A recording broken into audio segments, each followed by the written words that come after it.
नमस्ते बच्चों। पिछले वीडियो में हम लोगों ने सीखा था गोली दर्पण, मिरर, यानी कि मिरर क्या होता है, दर्पण क्या होता है, दर्पण कितने प्रकार का होता है, ठीक है, और गोली दर्पण से संबंधित कुछ परिभाषाएं सीखा था, ठीक है। आज हम दर्पण से संबंधित जो कुछ और परिभाषाएं हैं उसको सीखेंगे।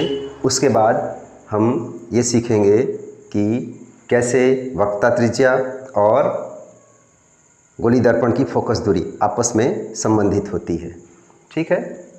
तो पिछले बार हम लोगों ने क्या क्या पढ़ा था? वक्रता त्रिज्या,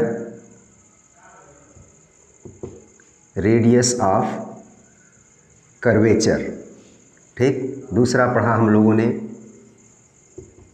ध्रुव यानी कि पोल, ठीक। ये चीज़ें हम लोगों ने इस गोली दर्पण से संबंधित परिभाषाओं में सीखा था, ठीक। आज कुछ और परिभाषाएं देखते हैं, कुछ और परिभाषाएं सीखेंगे हम लोग, ठीक है। जैसे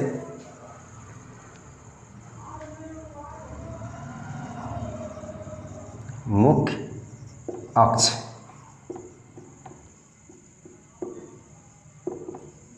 यानी प्रिंसिपल एक्सिस, ठीक है। ये प्रिंसिपल एक्सिस गोली दर्पण में क्या होता है? जैसे आपने ये कॉन्केव मिरर बनाया, यानी कि अवतल दर्पण, ठीक। इसमें आपने बनाया, ठीक। ये दर्पण का ध्रुव है,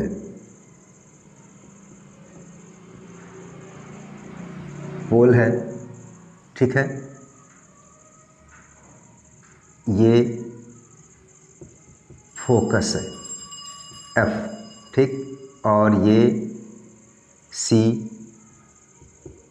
वक्रता केंद्र है, ठीक। तो गोली दर्पण में वक्रता केंद्र और ध्रुव से होकर जाने वाली रेखा, ठीक, यानी कि वक्रता केंद्र और ध्रुव को मिलाने वाली रेखा, इस रेखा को क्या कहते हैं? मुख्य अक्ष कहते हैं।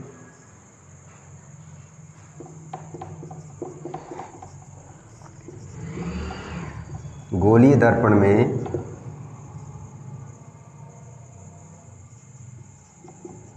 वक्रता केंद्र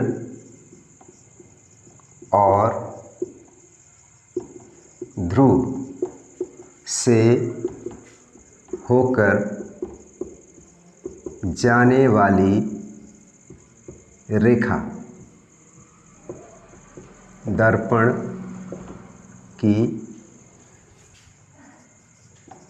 मुख्य अक्ष कहलाती है, ठीक। The line passing through centre of curvature to pole through a spherical mirror is called the principal axis, ठीक। ये हो गया। इसके बाद आपका है मुख्य फोकस, ठीक है, प्रिंसिपल फोकस, ठीक है।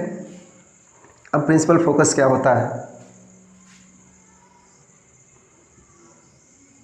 ये पोल हो गया, ये एफ हो गया, ठीक है, ये सी हो गया, यानी कि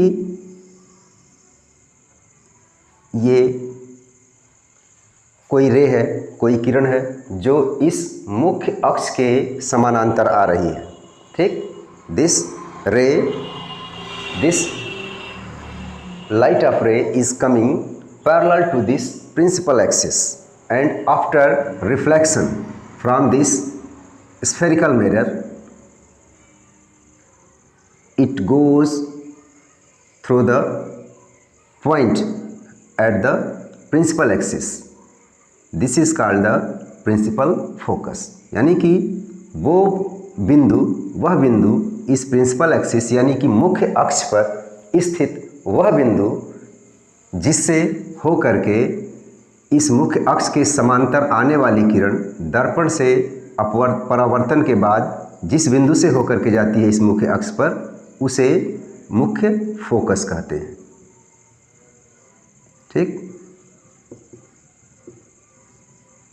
ठीक है।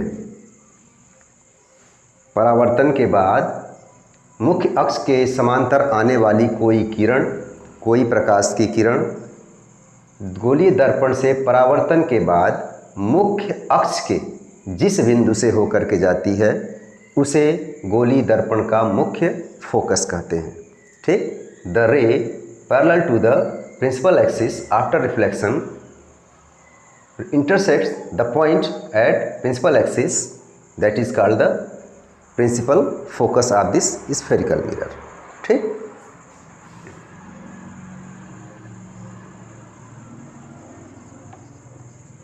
मुख्य अक्ष के समांतर आने वाली प्रकाश की किरण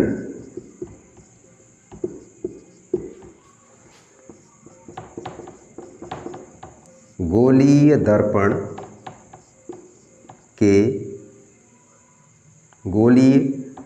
दर्पण से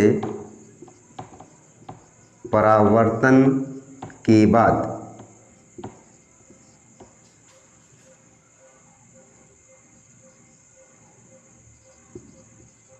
मुख्य अक्ष के जिस बिंदु से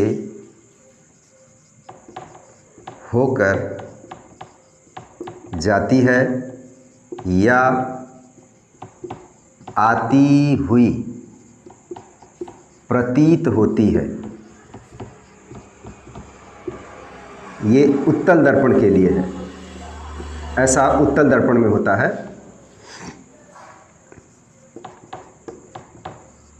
उस बिंदु को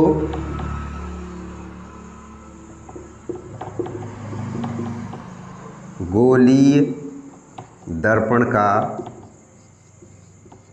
मुख्य फोकस कहते हैं। ठीक। ये आप अवतल दर्पण में देख रहे हैं।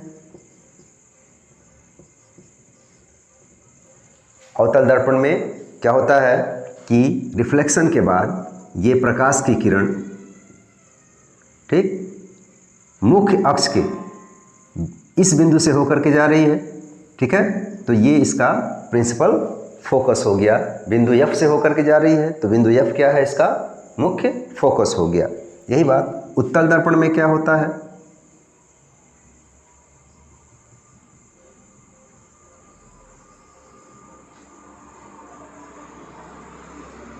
ये पैरेलल रे है, यहाँ से रिफ्लेक्ट हो रही है इस डायरेक्शन में। इसको पीछे की तरफ बढ़ाने पर ये इस बिंदु पर काट रही है। ठीक। तो ये उत्तल दर्पण का मुख्य फोकस हो गया। ये उत्तल दर्पण में, उत्तल दर्पण में ये उत्तल दर्पण का मुख्य फोकस हो गया, क्योंकि इस बिंदु से ऐसा लग रहा है कि इस बिंदु से कोई रे बाहर निकल रही है आफ्टर रिफ्लेक्शन के बाद। ठीक। ये प्रकाश की किरण पैरेलल आ रही है इस मुख्य फोकस, मुख्य अक्ष के। ये मुख्य अक्ष है। मुख्य अक्ष के इस बिंदु से आती हुई प्रतीत होती है। ऐसा लग रहा है कि इस बिंदु से ये वापस इस डायरेक्शन में किरण बाहर निकल रही है। तो इस बिंदु को, मुख्य अक्ष पर स्थित इस बिंदु को उत्तल दर्पण का मुख्य फोकस कहते हैं।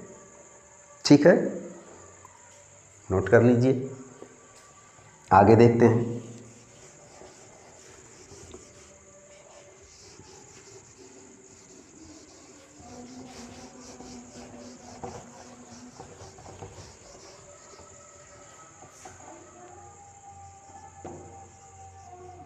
फोकस दूरी यानी फोकल लेंथ। ठीक, फोकल लेंथ। ठीक, ये इसके लिए ध्रुव है। ठीक, तो फोकल लेंथ क्या होता है कि गोलीय दर्पण के ध्रुव और मुख्य फोकस के बीच की दूरी गोलीय दर्पण की फोकस दूरी कहलाती है। ठीक, गोलीय दर्पण के ध्रुव और मुख्य फोकस के बीच की दूरी गोलीय दर्पण की फोकस दूरी कहलाती है।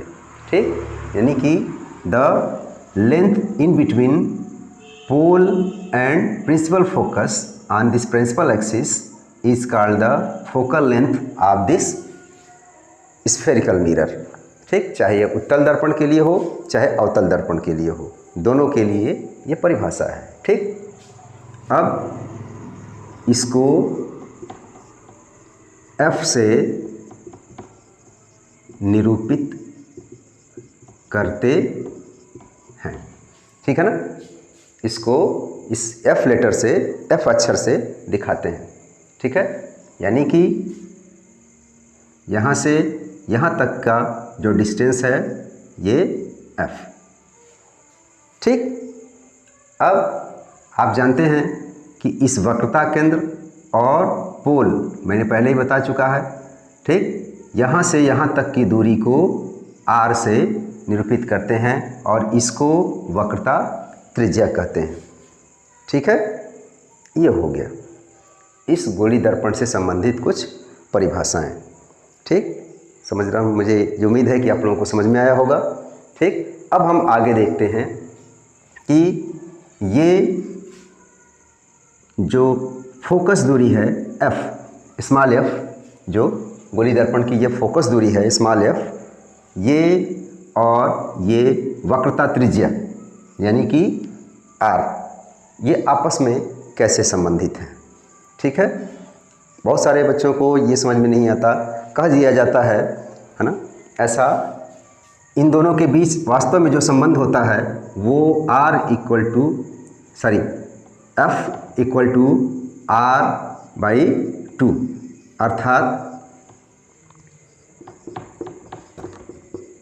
गोलीय दर्पण की फोकस दूरी वक्रता त्रिज्या की आधी होती है, अर्थात F इक्वल टू R/2।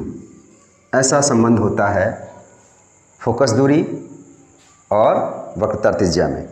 ठीक, किसी गोलीय दर्पण की वक्रता त्रिज्या R और फोकस दूरी F में ये संबंध होता है। ठीक, लेकिन बहुत सारे बच्चों को ये समझ में नहीं आता कि आखिर ये ऐसा कैसे होता है, कैसे हम इसको प्रूव करेंगे। तो हम इसका डेरिवेशन दे रहे हैं बहुत ही सिंपल तरीके से, शायद समझ में आएगा। उम्मीद है कि आप लोगों को ज़रूर समझ में आएगा। ठीक है, तो हम इसके लिए फिगर ड्रा करते हैं और हम इसको डेरिवेट करने की कोशिश करते हैं।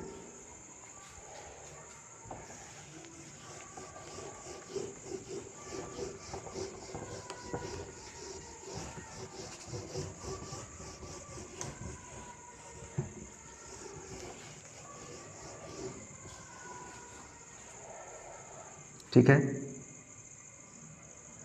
यहाँ पर हेडिंग लिखते हैं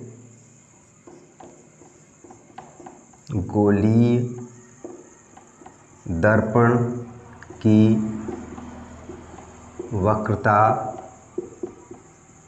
त्रिज्या और फोकस दूरी में संबंध। ठीक, ये हेडिंग है आपका। हमें ये प्रूव करना है कि इन दोनों में क्या संबंध होता है, फोकल लेंथ में और रेडियस ऑफ कर्वेचर में क्या संबंध होता है। तो देखते हैं। ये मान लीजिए कोई अवतल दर्पण है, ठीक, और ये इसका प्रिंसिपल एक्सिस है, ये इसका पोल है, ध्रुव है, ठीक, ये मुख्य अक्ष है, ठीक। तो ये मान लिया मुख्य फोकस है और ये इसका वक्रता त्रिज्या है c, ठीक, वक्रता केंद्र है। इसको हम ऐसे लिख देते हैं f, वक्रता केंद्र और फोकस यानी कि मुख्य फोकस, ठीक। इसके बाद हम लेते हैं कोई समांतर किरण, ठीक, समांतर किरण जो कि दर्पण की तरफ आ रही है, ठीक। मान लीजिए कि कोई किरण, इसको नाम दे देते हैं AM, ठीक। इस दर्पण के बिंदु M पर आकर के गिरती है। अब यहाँ से रिफ्लेक्शन के बाद ये मुख्य, हम जानते हैं मुख्य फोकस से होकर के जाती है, ठीक है, ये मुख्य फोकस से होकर जाती है, ठीक। मान लीजिए कि AM है और जो ये रिफ्लेक्टेड रे है वो BM है, ठीक। तो इस किरण को हम कहते हैं आपतित किरण, ठीक, इंसिडेंट रे, ठीक, और इसको कहते हैं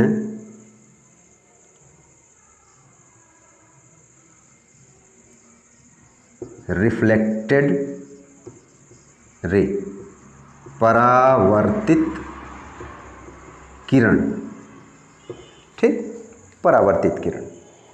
परावर्तन का नियम है, आप लोग पढ़े होंगे या नहीं भी मालूम है तो मैं बता दे रहा हूँ।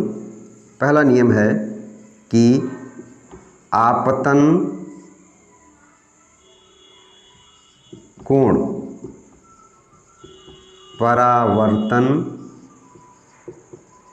कोण के बराबर होता है।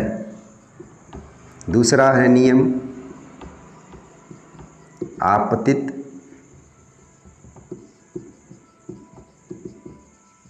किरण परावर्तित किरण और आपतन बिंदु पर अभिलंब, तीनों एक ही तल में होते हैं।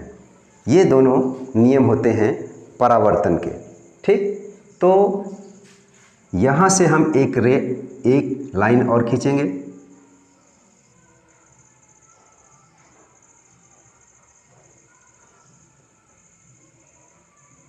थोड़ा टेढ़ा हो रहा है, ठीक, ये लाइन हमने खींच लिया, ठीक है। अब हम जानते हैं कि ये अभिलंब है, ये क्या है, अभिलंब है। कैसे है मैं बता रहा हूँ। अब देखिए ये स्फीयर है, कोई गोला है, कोई सर्किल है, ठीक, ये इसका सेंटर है, ठीक है। तो इसके सर्कमफेरेंस पर सेंटर से होकर के खींचा गया लाइन, कोई भी लाइन, ठीक, और इसके सर्कमफेरेंस पर खींचा गया टेंजेंट। तो ये जो रेडियस है वो इस सर्कमफेरेंस पर यानी कि परिधि पर खींचे गए स्पर्श रेखा पर अभिलंब होता है, लंबवत होता है, परपेंडिकुलर होता है, ठीक है। तो आप जानते हैं, पढ़े हैं कि कोई भी गोलीय दर्पण किसी खोखले गोले को काट करके बनाया गया होता है, जिस पर एक तरफ रफ होता है एक सरफेस और दूसरा स्मूथ होता है। ठीक, तो अगर इसको हम मिला दें तो पूरा स्फीयर हो गया। ठीक है, और ये चूंकि इसका सेंटर है, थोड़ा बड़ा बनेगा ये। ठीक, इसका सेंटर है, तो इस सेंटर से इसके सर्कमफेरेंस पर खींचे गए स्पर्श रेखा जो टेंजेंटियल लाइन है उस पर ये क्या होगा, एक अभिलंब होगा। ठीक है, परपेंडिकुलर होगा। तो दूसरी बात ये, आप जानते हैं परावर्तन में कि आपतित किरण यानी कि जो लाइट ऑफ इंसिडेंस है और अभिलंब यानी कि परपेंडिकुलर, इन दोनों के बीच का जो एंगल होता है उस एंगल को क्या कहते हैं, आपतन कोण कहते हैं। ठीक, और जो angle of light of reflection है और अभिलंब के बीच जो बना कोण होता है उसको क्या कहते हैं, इस कोण को एंगल ऑफ रिफ्लेक्शन यानी कि परावर्तन कोण कहा जाता है। ठीक, ये कहा जाता है, और शर्त यह है कि आपतन कोण परावर्तन कोण के बराबर होता है, यानी कि ये कोण इस कोण के बराबर होगा। ठीक है, ये परावर्तन का नियम कहता है।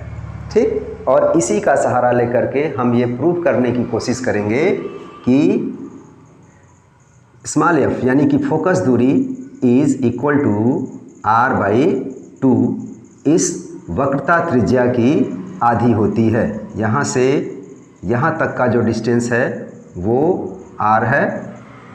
ठीक, और यहाँ से यहाँ तक का डिस्टेंस जो है वो f है, यानी कि जो f है इस वक्रता त्रिज्या का आधा है, ये हमें सिद्ध करना है।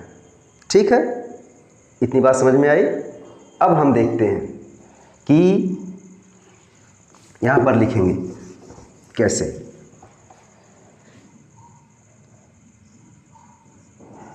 दिए गए चित्र में, ठीक, जो दिया गया है, जो अभी दिया गया, जिसको मैंने डिस्क्राइब किया, उस फिगर को अगर देखा जाए तो एंगल AMC यानी कि एंगल AMC, ठीक है, ये AMC क्या है, आपतन कोण।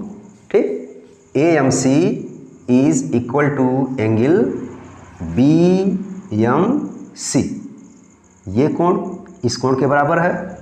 आप ये परावर्तन कोण, परावर्तन का नियम कहता है कि आपतन कोण परावर्तन कोण के बराबर होता है। ठीक, तो इस हिसाब से क्या हुआ कि एंगल AMC बराबर एंगल BMC। ठीक, ये हो गया, या इसको लिख सकते हैं कि CMB, कुछ भी लिख सकते हैं। ठीक, दूसरी बात ये कि हमें ये सिद्ध करना है कि ये दूरी और ये दूरी आपस में दूना है।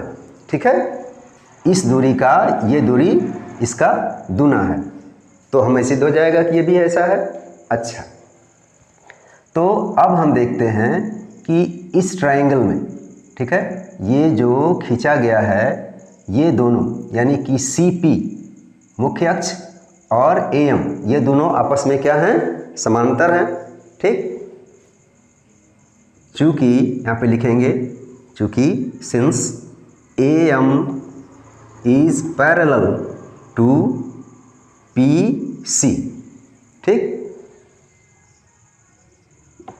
आपस में समांतर रेखा। ठीक, यानी कि जो AM है वो PC के समांतर है। ठीक है, ये कोई रे है जो कि पैरेलल आ रही है इस मिरर पर। ठीक, तो AM PC के समांतर है, और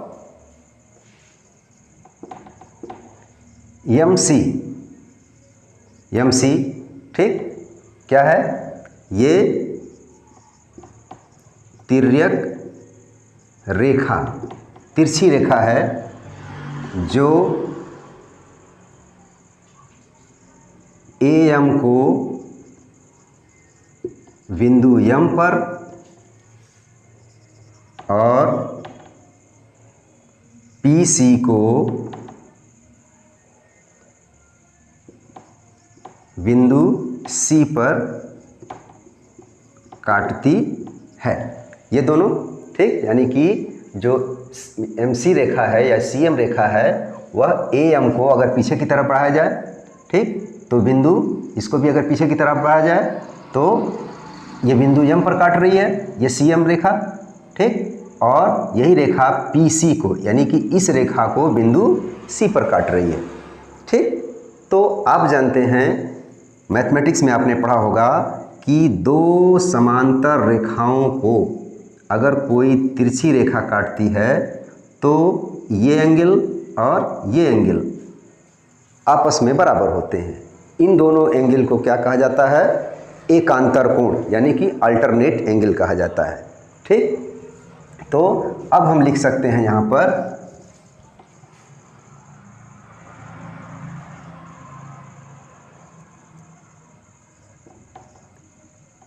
एंगल AMC, ठीक, is equal to angle PCM, ठीक, यानी कि ये एंगल, ठीक, इस एंगल के बराबर है, ठीक है। एंगल AMC किस एंगल के बराबर है? PCM। क्यों? क्योंकि ये दोनों आपस में समांतर रेखाएं हैं और इन समांतर रेखाओं को ये CM रेखा काट रही है, ठीक। तो अब हम देखते हैं कि चूंकि ये एंगल है ना, बहुत साधारण रूप में समझिए, ठीक, चूंकि ये एंगल इस एंगल के बराबर है, ठीक, और ये एंगल इस एंगल के बराबर है, तो जाहिर सी बात है कि ये दोनों एंगल आपस में बराबर होंगे, ठीक। कह सकते हैं कि अगर ये उंगली इस उंगली के बराबर है और ये उंगली इस उंगली के बराबर है तो ये दोनों आपस में बराबर होंगे, ठीक। तो यहीं से सिद्ध हो जाता है कि अगर ये कोण है ना इस कोण के बराबर है और ये कोण इस कोण के बराबर है तो ये दोनों कोण आपस में बराबर होंगे, ठीक। अच्छा, अतः यहाँ पर लिख सकते हैं, अतः एंगल CMF, ठीक, CMF is equal to angle FCM, ठीक, एंगल FCM, ठीक है। ये हो गया, ये दोनों कोण आपस में बराबर होंगे, ठीक। अच्छा, शर्त ये होता है कि किसी भी ट्राइंगल में, थोड़ा सा अलग से समझिए, किसी भी ट्राइंगल में, किसी भी त्रिभुज में दो रेखाएं अगर आपस में बराबर हैं, ठीक, तो इनके आधार पर जो कोण बने होते हैं वो आपस में बराबर होते हैं, ठीक है। अर्थात ये कोण अगर आपस में बराबर हैं तो ये दोनों भुजाएं भी आपस में क्या होंगी? बराबर होती हैं, ठीक है। तो यहीं से हमें सिद्ध हो जाता है कि अब चूंकि angle CMF is equal to FCM, angle FCM यानी कि CMF ये कोण, ठीक, इस कोण के बराबर है FCM के, ठीक। तो इसलिए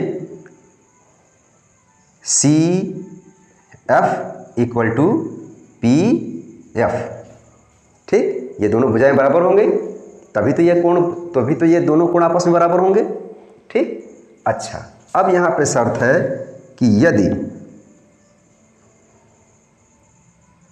यम जो है, यदि बिंदु यम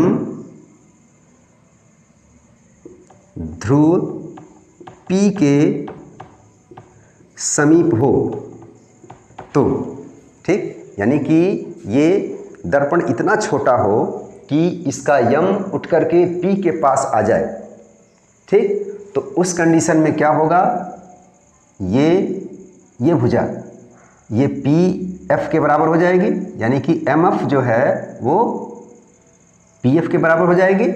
ठीक है, सॉरी यहाँ पे हमने क्या लिख दिया, हाँ ठीक है, एम एफ।